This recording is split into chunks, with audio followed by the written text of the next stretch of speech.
Max Holloway versus Arnold Allen. Sean Strickland calls out Paulo Costa. Laura Sanko is now a commentator for the UFC, and also Logan Paul and Dana White come to an agreement, and Prime is now the official drink of the UFC. I'm going to talk about all of this and more on today's MMA News reaction video. Let's start straight away with Max Holloway versus Arnold Allen is the main event of a UFC Fight Night event on the 15th of April. I like that this is the main event of a fight night, but I do believe that the fact that this is a main event massively changes the outcome of this fight, because in all honesty, when I was hearing that this was going to be on the main card of the UFC London pay-per-view, I was thinking Arnold Allen's going to win this one. It's a 3-rounder.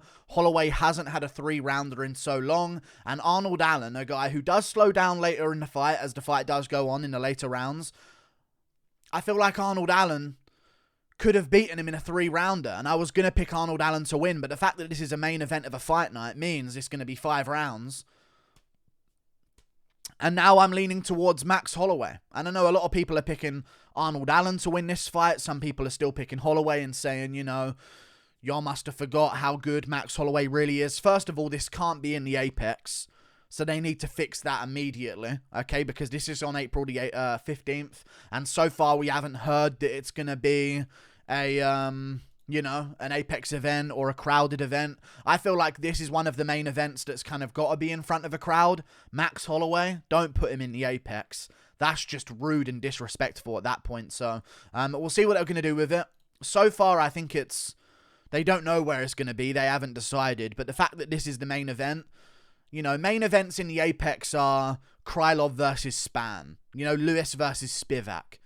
These are main events in the Apex. Strickland versus Amavov. You know what I mean? But main events like Arnold Allen versus Max Holloway, you got to put it in front of a crowd 100%. It's going to be a great fight, but I am leaning towards Max Holloway winning this fight as it goes on. Maybe getting a finish in the later rounds. Maybe going to a decision based on the later rounds of the fight. And I say that because Arnold Allen breaks his hand every fight. He's got a really bad hand. He broke it really badly early on in his career, and he was out for a very long time. And that's why a lot of people didn't even know about Arnold Allen until he had like his 7th win in a row in the UFC, and people finally started to pay attention.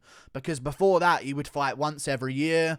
Like at one point he fought once and then came back a year and a half later because he had a really, really bad hand injury that really affected his career. And he tried to rush back, and I think he broke it again. So that's always something that's bothering Arnold Allen. It's like Calvin Kattar in his nose. You know what I mean? When it was Arnold Allen versus Calvin Kattar, I was thinking, you know, I'll go with Calvin Kattar here because I trust a broken nose in a fight more than I trust a broken hand in a fight. So it turned out that Calvin Kattar destroyed his leg instead. But Arnold Allen's going to break his hand in this fight. Holloway's got a very hard head. He's very difficult to finish as well. And I know that Arnold Allen, you know, he just beat Kattar technically by finish. TKO officially is what they call it, but it wasn't really. It was an injury. You know what I mean? And he just beat, before that, Dan Hooker. But before that, Arnold Allen doesn't really have any finishes by KO. He does have an ability to find the KO on people, but the unfinishable Max Holloway, I don't think I'm going to trust Arnold Allen to get a finish there. I think he'll be winning the early rounds, but I think he's going to get into scraps with Holloway in the middle of those rounds, at the end of those rounds as well, maybe the end of round 2. They start scrapping back and forth a little bit. And with Allen's hand breaking every single fight, I don't know how much I trust Arnold Allen going into round 3, 4, and 5 against a guy like Max Holloway who has all of the experience in that area, with a broken hand potentially, and even without a broken hand. I just don't know how much I trust him in those later rounds anyway, because I know Volkanovski beat Max Holloway, and he made Holloway look like he kind of didn't belong in there. But Holloway still just before that beat Yair Rodriguez. Before that, he schooled Calvin Kattar, and you know, people were saying that Allen was looking good against Kattar. Well, let's look at how Holloway did against Calvin Kattar. I do think Allen's going to give him problems early on. I don't think this is going to be one of them where people are just going to be able to say, oh, Holloway by whatever he wants, or Holloway's going to easily win this fight. There's no chance for Arnold Allen. I think people are seeing this fight, and even if you're a Holloway fan, you're thinking to yourself, damn, this is a tough fight. Arnold Allen is a very tough fight. There's a reason he's on the win streak that he's on. He does have power in his hands. Holloway did look like he was taking shots a little bit differently in the Volkanovski fight in the trilogy, so maybe the damage has caught up with him, but until I see that chin break, I'm going to trust in it. So, yeah, I'm leaning towards Max Holloway in the later rounds. Allen's got some really good straight punches, and Holloway doesn't really move his head too much. But I still think Holloway is going to be able to take those shots, dish out some shots back. I think we're going to see a much more boxing-heavy Holloway here. But Allen does have that calf kick, and he moves around really well. But because he moves around so much, it does lead to him slowing down. We saw that in the Sodiq Yusuff fight, which, by the way, wasn't even a crazy-paced fight. It wasn't even a crazy-paced fight that he had in the third round against Sodiq Yusuff. Yusuff was putting pressure on him, and he also had 2 moments where maybe he could have finished Yusuff, and maybe that sort of elevated the heart rate and made him really exert a little bit too much energy and get overconfident and have an adrenaline dump. Maybe that's what it was. But I still don't like seeing him slow down in that third round against Yusuff and just sort of cruise and say, I've won the first 2 rounds, I'll just sort of bail on this third round and win a 29-28 decision. If you give Holloway those moments where you're backing up against a cage and Holloway's starting to press you, that's where he's starting to unload 10-punch combinations.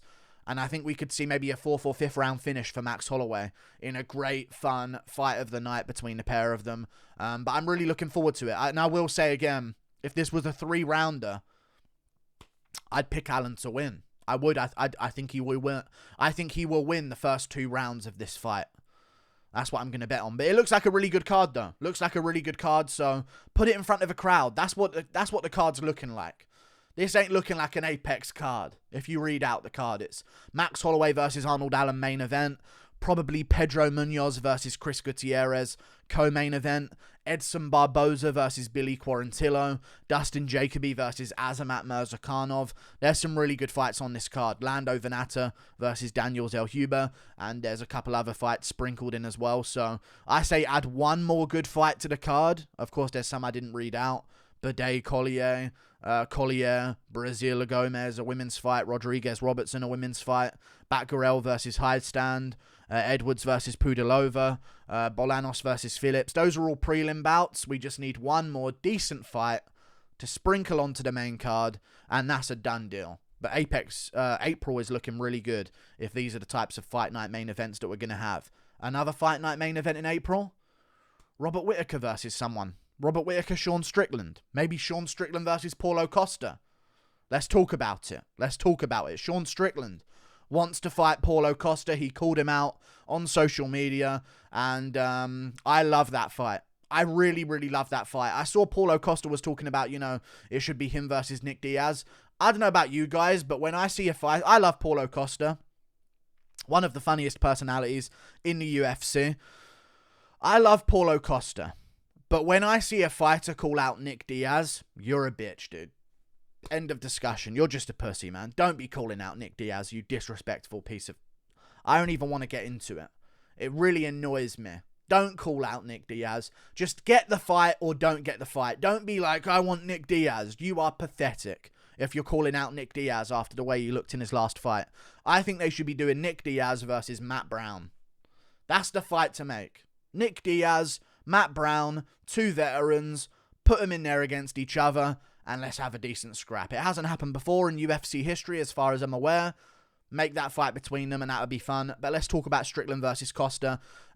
This is the type of fight, in my opinion, that can seal the deal on a pay-per-view. I know Adesanya is fighting in April on a pay-per-view card. And something that would really spice up the press conference, in my opinion, where there's Adesanya Pereira, Kevin Holland versus... Santiago Ponzinibbio, Gilbert Burns, Jorge Masvidal. Something I think would really seal the deal on that press conference, I don't know about you guys, would be Sean Strickland versus Paulo Costa. Sign me up. I just want to see Adesanya and Pereira front row, right in the middle, and then back row behind them, right behind both of them, Paulo Costa and Sean Strickland. We need to see it again. I need to see that so badly, dude. That would massive. That would, honestly, I'm not even joking. The presence of Sean Strickland and Paulo Costa at that press conference would add on its own 50k pay-per-view buys. So consider it, UFC. is all I'm going to say. But maybe it's a little bit soon. Sean Strickland's just fought twice back-to-back, so maybe they'll want to do that as, you know, a fight night main event in April, or maybe they'll save it for the May pay-per-view card, because, again, they are going to need some good fights to add on that May pay-per-view card. So, if not in April on the pay-per-view, I think it needs to be on a pay-per-view, just because you need to have a press conference with those two guys. April pay-per-view, maybe.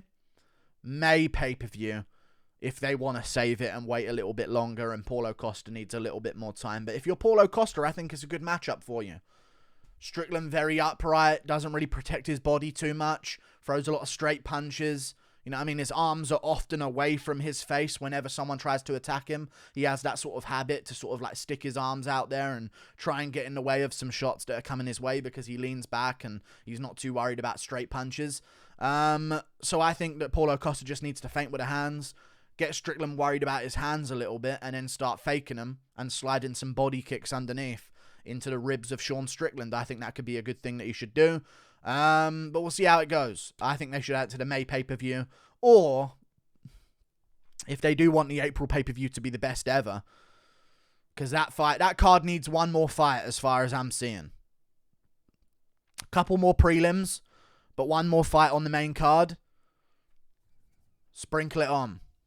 Sprinkle it on. One more prelim fight, who cares? Early prelim opener, whatever they want to do. But the main card could be Alex Pereira, Israel Adesanya 2, Gilbert Burns, Jorge Masvidal, Rob Font, Adrian Yanez, Paulo Costa, Sean Strickland, and Kevin Holland versus Santiago Ponzinibbio. That's the type of card I'm looking at there. That would be amazing. So we'll see what the UFC can do. That would be really good, though. We move on to another story that's come out, which is that Laura Sanko will be the first ever women's commentator in the UFC. And she's making her debut at UFC Vegas 68, which is this weekend. So I guess I don't really listen to the commentary during the event, but maybe I'll listen to it back afterwards and give her a bit of like a commentator debut for her debut in the UFC, and a commentary debut review, to see how she does. But I actually am, I think you guys are expecting me to be extra based and say they don't belong on the commentary booth. I can't stand this woke shit, brother. I don't want to do that stuff. But I will say, I'm a bit torn over this, because although I do believe, like, I've listened to Laura Sanko on commentary, she's not a shoo-in. Like, oh, she's a woman, put her on commentary. She actually does know her stuff. So this ain't like one of those ones where they've earned the job simply because they're a woman and they need a woman on the show. They found, like, the right woman for the job. You know what I mean? Like, she's actually good at what she does. She's very professional on the mic. And she does her research. She knows what she's talking about. She studies the game. She's a massive fan of the game. She's not just attaching herself to the game as a pretty woman and getting sort of like a career out of it. I think she's going to do a good job. But one thing that's going to really kind of like ruin it for me, and I'm just going to say this, when there's a massive highlight reel KO, I just don't think it will sound the same when a woman is screaming in reaction to it. I don't know. I'm used to, whoa, from a commentary booth. People screaming. I don't know. I feel like it would be weird if it's, oh my God, when a KO happens. It might just I think it might ruin the vibe. If there's a brutal KO and Laura Sanko's heard in a commentary booth saying, oh, good, sweet Jesus. It just might ruin it a little bit. Goodness gracious. What a knockout. My word. Oh my goodness. It might ruin the vibe. I don't know. That's just my one irk. So I think she needs to put on like a male voice when she's screaming in reaction. Like everyone's expecting to hear a real feminine scream, and then Laura Sanko just comes out with, Jesus Christ. You know what I mean? As a KO happens, that'd be pretty cool. We move on though to another story, which is that Logan Paul's prime is now an official drink of the UFC. I doubt the fighters will be seeing any of that money, which is probably going to be the problem that a lot of people have with it. Yeah. When Logan Paul was talking, I was thinking, man, maybe Logan Paul's going to be in the UFC, because I already knew that this prime drink was a done deal. But, yeah, Logan Paul is... The funniest thing about this to me, yeah, is that Logan Paul and KSI don't aren't even the makers of it or the real businessmen behind Prime, but they've got a picture of Dana White behind Logan Paul as Logan Paul signs the negotiation papers. Logan Paul ain't signing anything for Prime. If you don't know, KSI and Logan Paul are paid to be the face of Prime. You know, they aren't the business minds behind it. They're just a face in front of an up-and-coming energy drink company that wants to take over the game and is paying them a lot of money to be the face of it and giving them a share of the business. But he ain't doing the business deals. You know, I mean, Logan Paul probably sat outside and he was like, "Can I be a part of the negotiation?" No, Logan, you play Tamagotchi outside. And he's like, "Aw," you know, "throw a baseball against a wall in the corridor, Logan. We'll handle the business." Shucks, you know. He's just out there in the corridor throwing a ball against a wall, sulking around, you know, like a kid. And then maybe he comes in at the end. "Can I sign the paperwork?" "Sure, Logan, you can sign the paperwork." You know? Yeah! Awesome! And they just give him like fake writing with scribbling on it that just says contract in big letters. And he signs it thinking he's all special. But yeah, that's my take on that. Whatever. New drink for the UFC. Couldn't give a fuck. We move on. Ian Gary's fighting Song Kenan. Pathetic matchup. He's 4-2 in the UFC. And I did think that they were talking about Takashi Sato first. But I don't know why they're doing this. It's on March the 4th. Maybe this is the only opponent that would accept.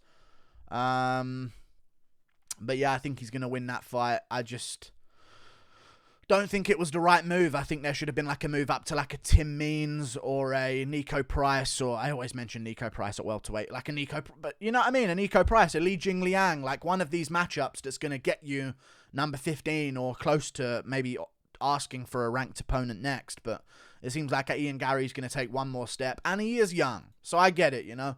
If you're Ian Gary and you're offered a dangerous guy or you're offered Song Kenan, you're taking Song Kenan. So I understand. Not going to hate on him too much for it. I think he's only 25, if I'm not mistaken. Maybe even 24.